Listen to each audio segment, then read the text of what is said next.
quero convidar a igreja para um momento de oração. Nesse momento você peça ao Espírito Santo para falar ao teu coração, para preparar o teu coração para a mensagem, porque a palavra de Deus é a única que pode transformar, consolar, curar a nossa alma. Então feche os seus olhos, curva a sua cabeça mais uma vez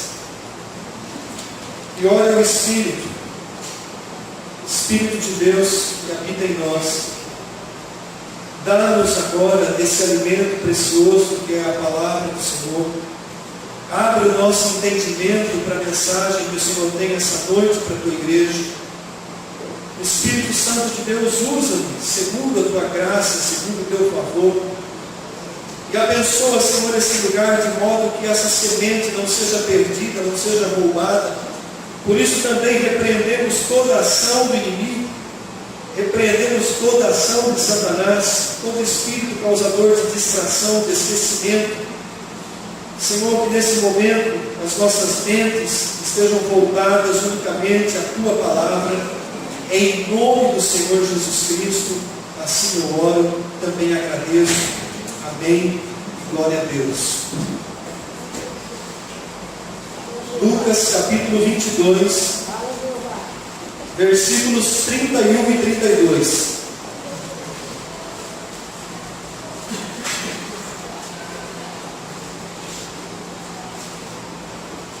O título dessa mensagem pode ser dois. O primeiro seria Peneirado como trigo. E o segundo, Intercessão infalível. Eu prefiro ficar com Intercessão infalível. Mas Evangelho de Lucas, capítulo 22, versículo 31 e 32. Diz assim a palavra do Senhor nosso Deus: Simão, Simão, eis que Satanás vos reclamou para vos peneirar como trigo. Eu, porém, roguei por ti, para que a tua fé não desfaleça. Tu, pois, quando te converteres, fortalece os teus irmãos. Amém? Amados, andar com Jesus significava correr perigo. Era perigoso estar perto de Jesus. Os discípulos que acompanhavam Jesus, eles estavam constantemente em perigo, em perseguição. E esse perigo não vinha somente dos fariseus que perseguiam a Jesus e aqueles que eram discípulos de Jesus. Não era só a ordem religiosa dos fariseus que era motivo de perigo. Quem andava com Jesus se tornava também alvo de Satanás. Se tornava inimigo de Satanás. E hoje em dia, para nós, não é diferente. Quando nós nos tornamos cristãos verdadeiros, genuínos, quando nós assumimos essa identidade de filhos de Deus, nós também corremos perigo e nós também nos tornamos alvos de Satanás. Indiscutível. Efésios capítulo 6, versículo 12 diz que a nossa luta não é contra carne e sangue, mas sim contra os principados e potestades, contra os dominadores desse mundo tenebroso, contra as forças espirituais do mal nas regiões celestes. Nós temos um inimigo que age além da nossa visão natural, que não descansa e que é implacável contra a nossa vida. E muitas das circunstâncias terríveis, provações que nós vivemos, elas nascem lá nas regiões celestiais, lá no reino espiritual. É exatamente isso que esse versículo de Paulo ele diz, que a nossa luta não é contra as pessoas, contra a carne e sangue. É certo que Satanás usa pessoas que estão ao seu alcance ou debaixo do seu domínio, e até mesmo crentes quando dão brecha, ele usa contra a nossa vida. Mas a batalha, o verdadeiro inimigo, ele é espiritual. O verdadeiro inimigo da nossa alma são essas forças espirituais do mal. O que são essas forças espirituais do mal? Satanás e todos os seus demônios. as hostes espirituais do mal. E essa luta acontece nas regiões celestes. É importante a gente entender isso, porque quando nós compreendemos essa realidade espiritual que nos cerca, nós começamos a levar a sério a oração. Porque a única arma que nós temos para batalhar contra as forças espirituais do mal é a oração, é o joelho dobrado, é o buscar na presença de Deus. As nossas orações são como armamentos lançados nas regiões espirituais ao nosso favor, e Deus move os seus exércitos ao nosso favor, a favor da igreja, quando as nossas orações bombardeiam os céus. Então, quando as situações complicam aqui embaixo da nossa vida, nós precisamos entender que a batalha está acontecendo nas regiões celestiais, e que se nós não estivermos abastecendo as regiões celestiais com a nossa oração, com o nosso clamor, nós vamos sofrer consequências gravíssimas. Por isso que a oração, ela é indispensável na vida de nós cristãos. Deus estabeleceu dessa maneira, amados. Não me pergunte por quê. O Senhor poderia agir de outras maneiras, mas Ele estabeleceu na palavra de Deus o princípio da oração, que nós devemos orar, devemos buscar, jejuar até quando preciso, mas bombardear os céus com as nossas orações, porque nós estamos envolvidos numa batalha espiritual. Então não adianta você direcionar a sua raiva para pessoas que estão sendo usadas pelo inimigo contra a tua vida. Não adianta você culpar fulano ou ciclano. Não adianta você reagir com ira, com animosidade, reagir com raiva contra as situações. Não, a nossa única arma, ela é uma arma espiritual, ela é a oração, ela é o perdão, ela é a graça e a misericórdia de Deus. Ali nós temos que orar e clamar. E nenhum de nós estamos isentos de passar por situações que envolvem a famosa peneira do diabo. Porque esse texto que nós acabamos de ler, Jesus, ele estava conversando com os seus discípulos, e era aquela conversa prolongada que ele teve um pouquinho antes de ir para a cruz. Ele celebra a ceia com os seus discípulos, a última ceia. Em seguida ele tem uma conversa prolongada com os seus discípulos. Depois eles saem e vão para o Getsemane, onde Jesus verteu suor com sangue. Então eram os últimos momentos de Jesus junto com os seus discípulos. E os evangelistas, todos eles narram esses últimos momentos, cada um de uma maneira. João, ele é mais detalhista nessa narrativa, mas só Lucas narra esse momento que Jesus tem uma conversa bem ao pé do ouvido ali com Pedro. Os demais estavam em volta, mas Jesus se dirige para Pedro naquele momento, e ele chama Pedro pelo nome que Pedro tinha antes dele colocar o nome de Pedro, Simão. Antes de Jesus mudar o nome de Pedro, ele chama Simão, Simão. Quase que a gente consegue imaginar um misto de tristeza e de amor quando Jesus repete o nome Simão, Simão. Porque Jesus estava prestes a dar uma revelação para Pedro, uma profecia. As pessoas hoje estão correndo atrás de profecias, acabam ouvindo profetadas. E Jesus estava prestes a dar uma profecia para Pedro. E quem é que gostaria de ouvir uma profecia como essa? Ele diz assim: Simão, Simão, Satanás reclamou para vos peneirar como trigo. Eu não gostaria de ouvir uma profecia dessa, ainda mais da boca de Jesus. Jesus olha para Pedro, chama ele de Simão por 2 vezes e alerta ele que Satanás, o nosso inimigo espiritual, a palavra reclamou no original, no grego, Ela significa exigiu. De quem que ele exigiu? De Deus. Mais ou menos aquilo que Jó passou. Quando Satanás se apresenta diante de Deus, e naquela conversa, ele quer provar a Jó. Pedro passou por uma situação semelhante. Jesus sabia disso por revelação do Pai, que Satanás tinha ido até Deus e pedido, exigido, embora ele não pode exigir nada de Deus, mas na sua arrogância peculiar, ele exigiu que Pedro fosse provado. E quer mais? Deus permitiu. Deus permitiu que Pedro fosse provado, que ele fosse lançado na peneira de Satanás. E quando a Bíblia diz aí, amados, peneirar como trigo, nós precisamos entender o que é isso.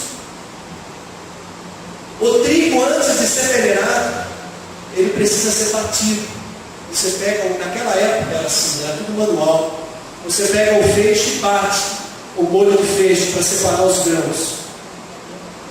Depois do grão é socado num pilão ou pisado por animais. E aí depois ia para a peneira. Traz isso, né, para a vida humana. Significava que Satanás queria malhar Pedro, pisar em Pedro e peneirar Pedro. Ou seja, Pedro passaria por uma provação terrível. Passaria por um teste que eu creio que muitos de nós não resistiríamos. E Jesus profetiza isso para Pedro. Revela isso. Simão, Simão, Satanás reclamou, exigiu para que você seja provado, seja peneirado. A peneira do diabo, amados, às vezes as pessoas imaginam, né, algumas coisas. Imagina que o mundo, né, as coisas que envolvem muitas vezes a vida de um cristão, mais ou menos ser levado para essa peneira. E o diabo ele começa a peneirar devagarzinho, né, gentilmente. Né? As pessoas até começam a sentir uma massagem nessa peneira do diabo. Mas o final da peneira do diabo é uma sacudida de arrancar a pele. Eu estou usando aqui algumas alegorias, mas é mais ou menos isso que ele tem prazer de fazer com aqueles que são filhos de Deus. E algumas vezes Deus permite que ele faça isso. Algumas vezes Deus usa Satanás como instrumento para edificar a nossa vida, para mudar o nosso caráter, para fortalecer a nossa fé, para provar a nossa fidelidade, para ver até onde nós aguentamos, para depois daquilo sairmos mais fortes para o dia seguinte. E se Pedro passou por isso, nós também estamos sujeitos a cair nessa peneira. Então veja bem, a situação que Pedro passa. O Senhor chama ele de Simão, talvez fazendo com que ele se lembrasse do seu nome antes dele ter entregado completamente a sua vida para se tornar um discípulo de Jesus. Lembra que Jesus, numa certa ocasião, ele muda o nome de Pedro. Simão, filho de Jonas. Tu não será mais Simão, mas será Pedro. Né? Outra profecia maravilhosa, aquela foi boa sobre a vida de Pedro. O aramaico é Cefas. Mas a verdade é que Deus mudou o nome de Simão. E aqui Deus chama novamente Pedro de Simão. Talvez para que ele se lembrasse de quem ele era antes de seguir a Jesus. Porque ele seria provado quanto à sua natureza. Aliás, Pedro tinha uma dificuldade muito grande. Pedro, ele falava as coisas antes de pensar 2 vezes. Pedro, ele confiava muito na sua própria força, uma certa autossuficiência. Foi nessa mesma conversa que ele disse para Jesus: eu não vou te negar. Se tiver que morrer contigo, eu vou.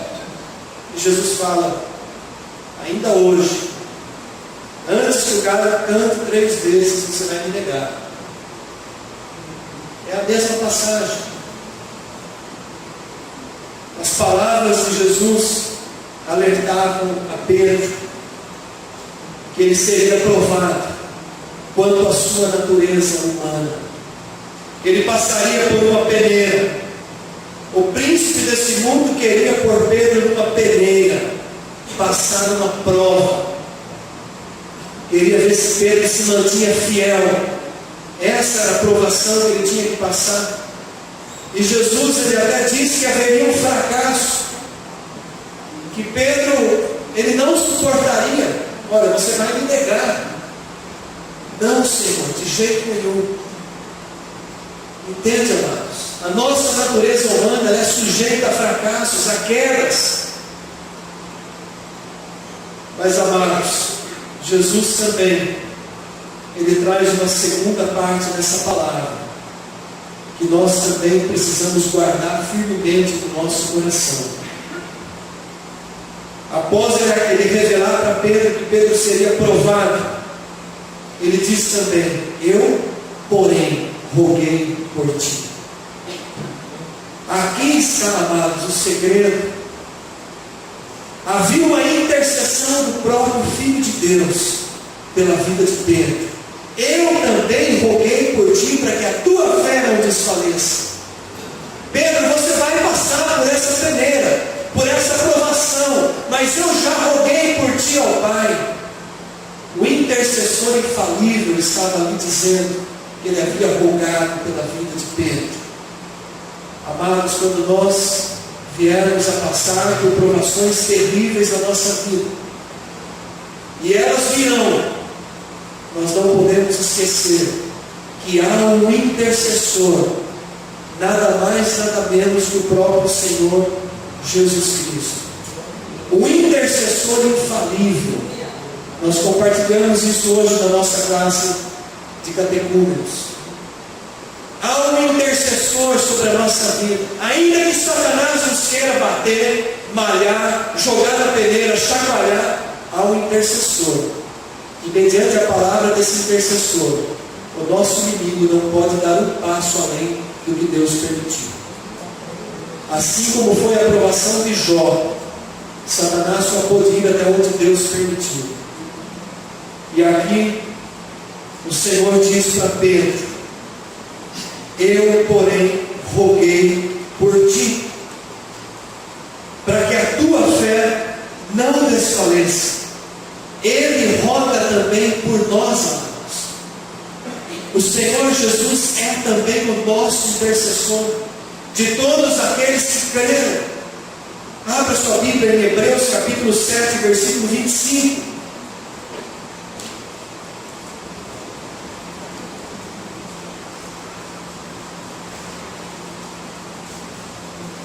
Hebreus capítulo 7, versículo 25. Jesus é o nosso intercessor, ele não falha. Em Hebreus diz assim: por isso também pôde salvar totalmente os que por ele se chegam a Deus, vivendo sempre para interceder por eles. Vivendo sempre para interceder por eles.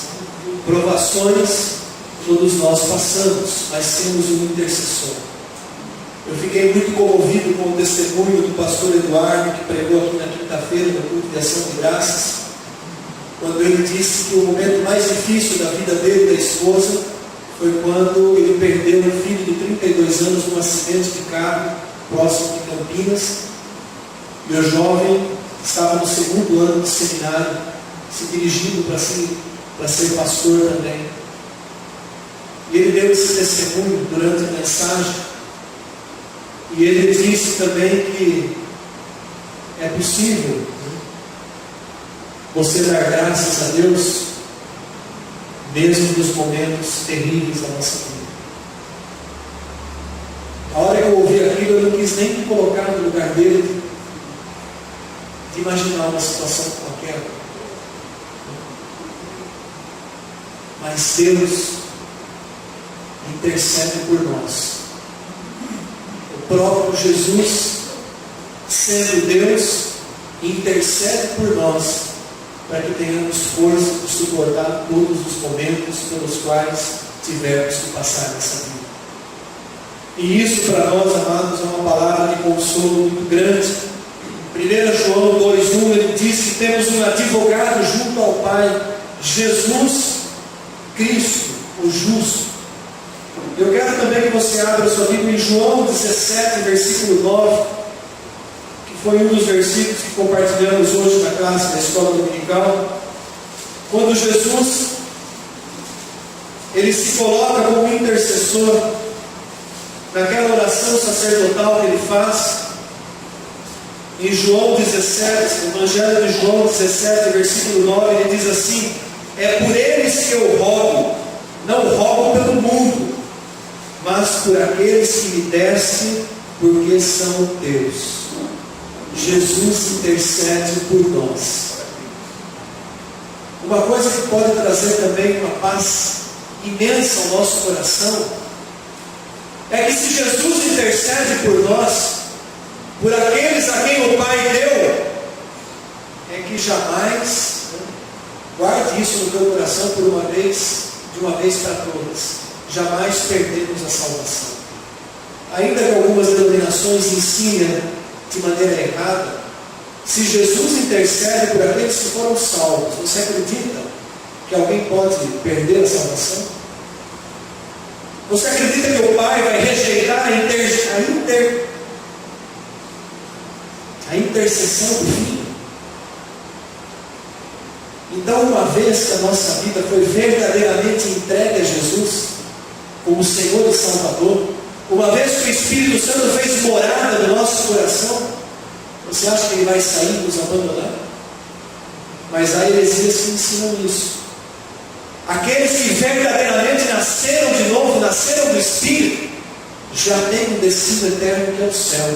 Ainda que por esse tempo de vida a gente sofra, caia, peque, levante e passe por muitas situações difíceis. Creia nisso, amado igreja. Quando alguém vier questionar essa questão com você, apresente a Bíblia, apresente essas condições. Você acha que o Pai que um dia te adotou por filho, Ele vai te jogar fora? Jesus intercede por nós. Esse versículo de 17, 9 que nós lemos, Jesus estava falando com os discípulos. E de repente alguém pode dizer assim: mas ele estava dizendo para aqueles daquela época. Mas então leia agora os versículos 19 e 20 do mesmo capítulo de João, que ele diz assim: e a favor deles eu me santifico a mim mesmo, para que eles também sejam santificados na verdade. Não rogo somente por esses, mas também por aqueles que vierem a crer em mim por intermédio da sua palavra. Amém? A igreja pode dar glória a Deus por isso? Ele intercede por nós, por todos aqueles que vieram a crer. Jesus estava incluindo nessa oração dele todas as gerações, todos aqueles que vieram a crer através da palavra. Por isso é tão importante essa palavra que tem sido desprezada nos dias de hoje. Então nós temos um intercessor na igreja, que intercede por nós, mesmo quando passarmos pelas piores provações, Ele está intercedendo por nós. Eu não sei qual é a situação, qual é a provação que cada um tem passado, Deus o sabe, mas creia, Jesus está intercedendo pela sua vida, pela minha vida. Jesus está intercedendo para que a nossa fé não desfaleça. Ele não está dizendo que nós não vamos passar por provações, amados. Nós passaremos por provações.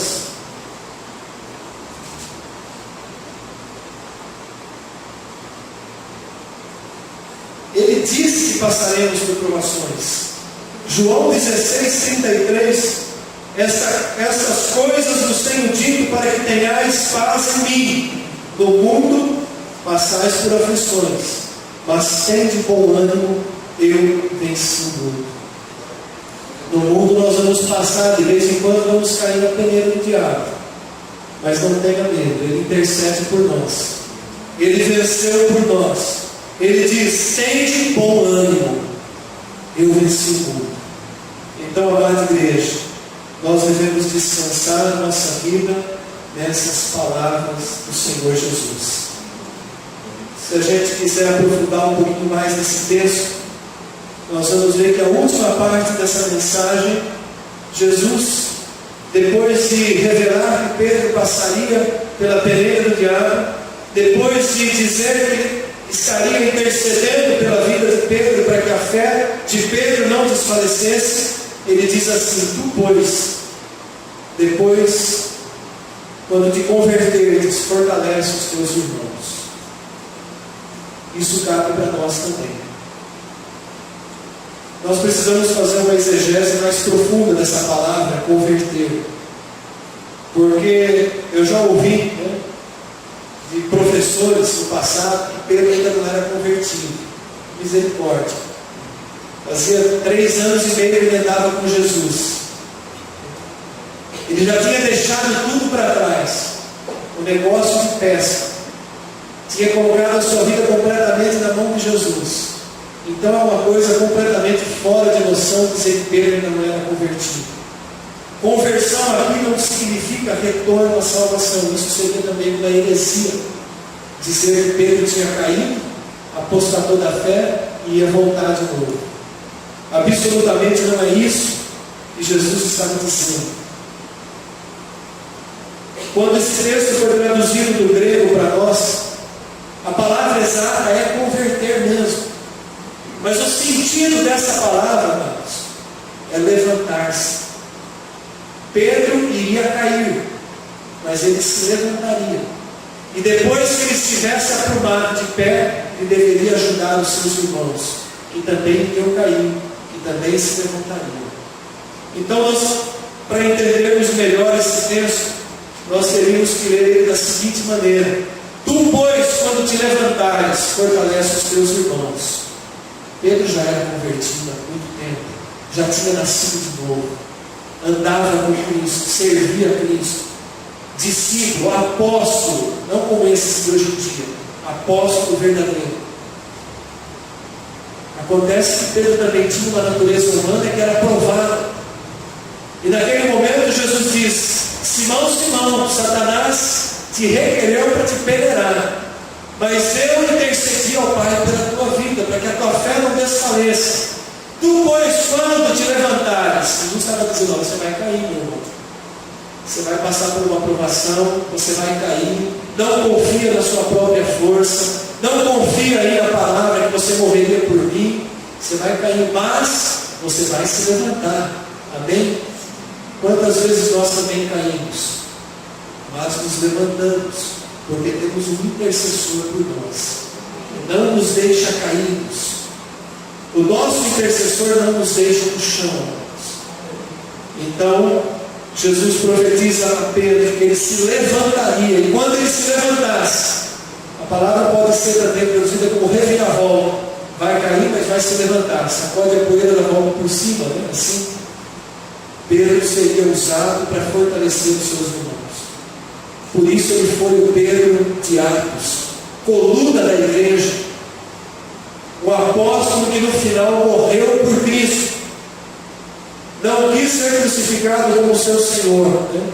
Diz a tradição que ele também seria crucificado, mas ele pediu para que colocassem a cruz de cabeça para baixo. Isso é uma tradição, talvez tenha sido verdade, talvez não, mas morreu por Cristo. O Pedro, que um dia também vacilou, foi o Pedro que se tornou, junto com Paulo, os 2 maiores apóstolos, colunas da igreja. Quando nós passamos por situações, também quando nós vacilamos, caímos, né? Não fica caído, não. Creia que o Senhor Jesus intercede e Ele te levanta. Não fique prostrado no chão, amados.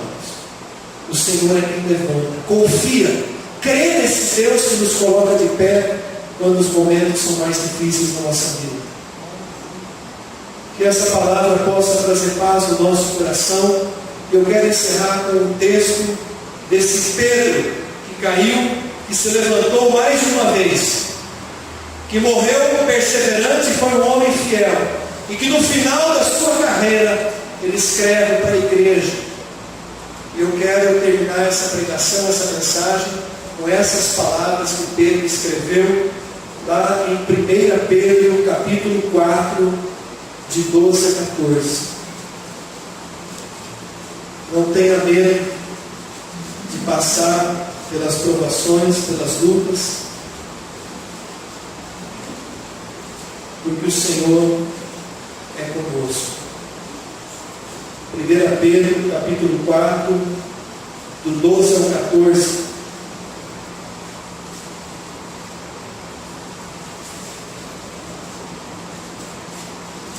Pedro escreveu essas cartas já no final da sua carreira.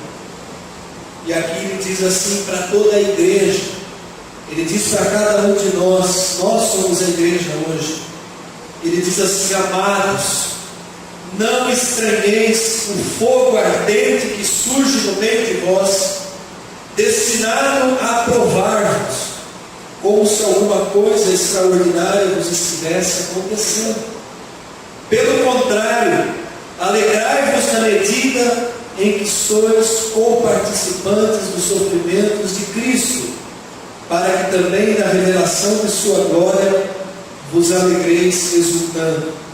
Se pelo nome de Cristo sois injuriados, bem-aventurados sois, porque sobre vós repousa o Espírito da glória e de Deus. Amém? Esse é o Evangelho verdadeiro de Jesus Cristo. Nós seremos provados. Nós não devemos estranhar o fogo ardente quando passarmos pelas provações. Nós não devemos também esquecer que temos um intercessor assentado à direita do Pai, e que também seremos bem-aventurados quando sofrermos por sermos cristãos. Quando Satanás apontar o dedo e falar: eu quero provar aquele lá, e Deus olhar e falar: prova, até aqui prova. Quantas vezes Satanás tem sido humilhado? Ele não cansa de ser humilhado. Ele arrisca provar, ele sente prazer em causar sofrimento na vida de um crente, de um cristão, mas no fim ele termina humilhado, porque Deus exalta aquele que é provado. Aquele que foi provado sai mais forte, sai mais preparado, e ainda é chamado para fortalecer os demais irmãos. Aqui está uma lição para a igreja. Nós que temos sido provados, você que tem sido provado, você que já está mais experimentado, olhe com carinho para aqueles que estão começando a vida cristã. Olhe com carinho para as debilidades, para as deficiências do irmão que ainda é mais novo na fé. Sustenta ele, fortalece ele. Amados, isso não é missão só do pastor e dos presbíteros. Isso é missão de todos nós que somos ovelhas do mesmo rebanho, que servimos ao mesmo e único pastor dos pastores. Todos nós temos essa missão: fortalecer os vossos irmãos. Então nós encerramos essa mensagem com essa palavra. Eu creio que ela é para todos nós essa noite, embora Deus sempre tenha alguns alvos específicos.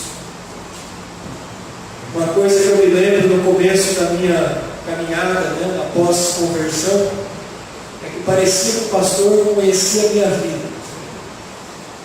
A gente às vezes conversa com um crente novo, recém-convertido, tem sido gratificante a aula de preparação do batismo.